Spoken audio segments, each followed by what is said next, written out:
Hello and welcome to an all-new episode of the Transfix Take podcast, where each week we deliver news, insights, and trends for shippers and carriers.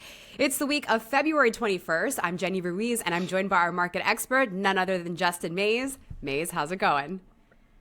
It's going great, Jenny. It's great to be back with you this week and talk more about the freight markets and hopefully less about weather. Definitely. I think it's finally safe to say that we are clear on the weather front for now, and perhaps beginning to see a sort of leveling out of the markets. But what do you think? Where have we landed? No, I agree. We're starting to see the gains caused by the weather continue to decrease. And at the end of the day, we're about to turn out of February, and we shouldn't really anticipate too many major weather events, hopefully, knock on wood, that disrupt the freight market like we saw back in January. Yeah, this month was definitely a little bit more unexpected as opposed to January, where you would think most of the snow would come from, but instead it shifted to this month. But let's fingers crossed we're in the clear. Why don't we give a quick update on what's going on with the Great Carrier Purge? I mean, it's obviously no doubt that January was a tough month as expected for many carriers. And actually, according to FreightWaves, quote, since the start of November, net active truckload operating authorities have dropped by 9,000, an approximately 12% increase over the same period this time last year, end quote. What behaviors are you observing that signal this sort of mass exodus could continue? Yeah, we're still seeing carriers in capacity leave the market, if not go and drive under larger assets. At the end of the day, we're going to get into it, but rates are continuing to decrease after seeing the increase through the month of January. This is going to move carriers out of the market. It's been a tough year and a half now, but there's still plenty of capacity in the market to where we're not going to just see the market flip in the next couple of weeks. There's still plenty of time to go. There's still a demand problem. Demand is, you could consider strong, but not strong enough for the amount of capacity we have in the market. At the end of the day, the asset carriers are continuing to bring down the spot rate, which smaller fleets live off of. So I anticipate this trend to continue, if not pick up over the next few months, which will lead ultimately to the cycle turning in the market. Yeah, I was going to say for the smaller mid-sized carriers that are sort of holding out for the next couple of months, that may drop even more as we head into Q2, because there's still sort of that, with the weather, of course, there was that increase, but I don't know if it's going to last into even mid Q2, end of Q2. What do you think there? No, I agree with you. And like we mentioned before, we're in the middle of RFP season for the industry. So it's really going to dictate where rates sit on the contract side of the business, where that gap is between the spot market rate and the contract rate, which ultimately could push carriers out sooner. But then again, we do have that bump in rates caused by the storms over the last 60 days that, could ease the blow to smaller carriers, which we have seen. So they are sticking around a little bit longer, most likely, than some may have anticipated. But at the end of the day, like I said multiple times, there's still a lot of capacity in the market. And what is happening to that capacity? Are these MCs, just closing down, but the driver, the actual capacity is just moving to larger asset fleets? That will start to slow down the cycle from turning because that capacity still exists in the market. Got it. Well, we'll obviously keep an eye on it, especially as we go over into March. But that said, it's time for the regional breakdown. Why don't we start with an overview of what the current national average rate per mile is, and then also what's going on with tender rejections? Yeah, of course. So it's continuing to go downward. It doesn't matter what region you're in, but the national average rate per mile line haul is about $1.63 as we roll into this week. Tender rejections have remained basically flat, which kind of signals that, the capacity that is exiting the market is not being as absorbed as it was last year, to where tender rejections were lower than they currently are throughout the entire year. It kind of signals that there is some, capacity tightening, though, look, we're sitting around 4.7% tender rejections. That's still a very loose market. And, the terms of what happened in the pandemic. So we're starting to see some signs of, potential capacity issues, not necessarily issues, but tightening, but not nearly to the level that we would need to get to an entire market cycle turn.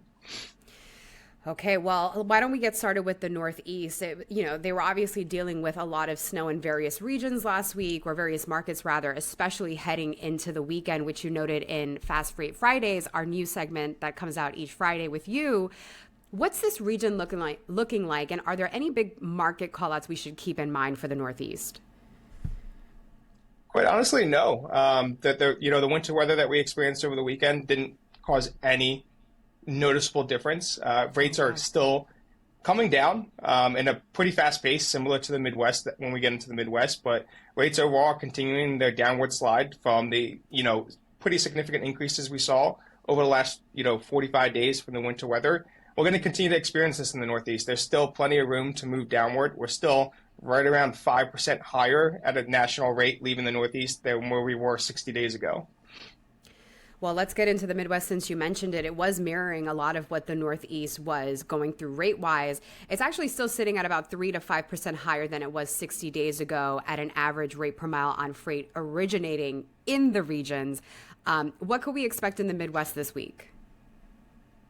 Same story as the Northeast. It's going to continue to experience that momentum going downward. Now, I do believe, like I called out last week, we're starting to see the momentum slow down. At the same time, we are seeing the average rate for diesel fuel increase. But when looking at the line haul rates, we're going to start seeing that slowly slow down, but continue its downward, slide. Okay. Moving on to the Southeast. Now, typically post-Valentine's Day, we'd expect for this region to cool down pretty quickly, but I see this region has remained a little bit more resilient against that downward pressure seen after January's tightening. Why do you think that is, Maze? Yeah, it's really interesting to see the Southeast not experience that momentum downward off of, the increases experienced through the winter weather, even though it is the Southeast. Yeah. When you look at it, it's primarily Florida. Florida's holding strong, believe it or not, which kind of brings us into like produce season. We're a month and a half away from produce season. And will, the state of Florida and the Southeast overall experience the downward momentum? Or is this a stronghold for carriers that they're going to be able to keep rates up? I mean, today, the average rate leaving the Southeast remains higher than it was 2 weeks ago, 30 days ago, 60 days ago. It's the only region that we're seeing that resilience from the carrier side of the metrics.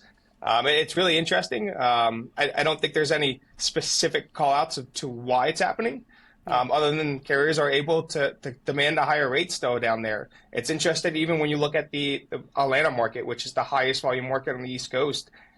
Rates have gone up over the last week, so it's definitely something to keep an eye on, without a doubt. Yeah, that's going to be an interesting story for produce season because when I think of produce season, I look at the West Coast and a lot of the produce that comes out of that region. But we'll get there in a second. Just a bit over in the neighboring region, the South has quite a bit of markets that are still experiencing some tightness. To name a few, Amarillo, Austin, El Paso, Houston, and Laredo. Meanwhile, you've got other regions that are cooling down quite significantly, like Dallas, Fort Worth, and Tulsa. What's happening here, and why is this such a mixed bag? Yeah, it's going to really depend on where that freight is destined to. Freight staying within let's call it the state of Texas or even the South region is seeing an increase in the average rate per mile. And a lot of freight coming out of, Houston especially is being moved around the state of Texas, if not Louisiana, Mississippi. Overall, it's going to kind of be a hit or miss over the next couple of weeks. We're going to see markets that experience, increases week over week, other markets that experience decreases. I don't think we're going to see the downward momentum in the South like we have been in other regions throughout the country. It's not remaining as resilient as the Southeast, but it is a little more resilient than, markets that were harder hit by winter weather. Interesting. So the coastal region is showing an overall drop of close to 2% at 1.5%, with a rise in rates for short hauls and local runs. It feels like the same story from last week, but tell me if that's a little bit different, and what should we expect out of this region? No, you're exactly right. To be honest, I'm still waiting for this domino to fall. It's very similar to the Northeast, where rates are still about 5% higher than they were 60 days ago. Yeah. We've been seeing downward pressure on the average rate leaving the coastal region, although it's not as much as we've seen in other regions. I'm going to probably say it's due to the Southeast, like, the Atlanta market continuing to remain a little bit more resilient, which, feels that capacity from the coastal region. But I do think we're going to see this domino fall soon, and it's going to happen, let's say, over the next 2 weeks. Oh, interesting. Okay, we'll check on that in the next as we close out the month. Now, the West Coast remains to be the most undesirable region for carriers, holding on strong to that title for the last month, I would say, with rates dropping nearly 3% overall and over the last 60 days, nearly 6%, which is a pretty steady drop. What can we expect out of the West Coast this week? Like, are there any markets that are showing signs of tightening, or is it going to continue to stay that undesirable region? It's going to continue to remain undesirable. Even as imports show positive signs, it's not really translating into any significance on the truckload side just yet. Like you called out, I mean, we're 5% lower than we were 60 days ago on the West Coast on the average rate leaving the region. I mean, that's the complete opposite than any other region we've spoken about. It's not going to be friendly for carriers leaving, but it is, one of the regions you could demand a higher rate going to, knowing that. But there is no pockets that we're going to necessarily see jump out. There's more remote, lower volume markets that might show, some tightness over the next week or two. But the higher volume markets are going to continue to be less favorable for carriers for the near future. Oh, man. Now, Maze, I've got to ask, right, since we're only a little over about a week out left of February, how do you think we're going to close this month out? I think it's been a little bit of, it's been wild, to say the least, with weather, but overall, do you think we're going to end strong, or what are you thinking there? I think we're going to see these trends continue through the beginning of March as well. We're going to see the downward pressure in the national average. We're approaching where we were about mid-December, but I wouldn't be surprised if we go below that. Not as low as we saw in November, but we're going to find a new bottom in the spot market over the next few weeks before we get into the seasonality trends of, some pressure down in the South and Southeast. Okay, good to know. And then next week, of course, as we close the month out, we'll go back to those crystal ball predictions and see where we netted out there. That said, we'll see you next week with an all-new episode of the Transfix Take podcast. I have to mention, I mentioned it at the top of the show, if you listen to this religiously and you want to have an updated view of where the market's heading into the weekend, I highly recommend you watch Justin's Fast Freight Friday segments. Every morning on Fridays, we'll drop a new episode, less than a minute, super digestible. I suggest you watch it so that you're prepared. Until then, as always, drive safely. Maze, any call-outs as we head out? No, as you said, drive safely to all the drivers out there that keep the wheels turning. All right. See you next week.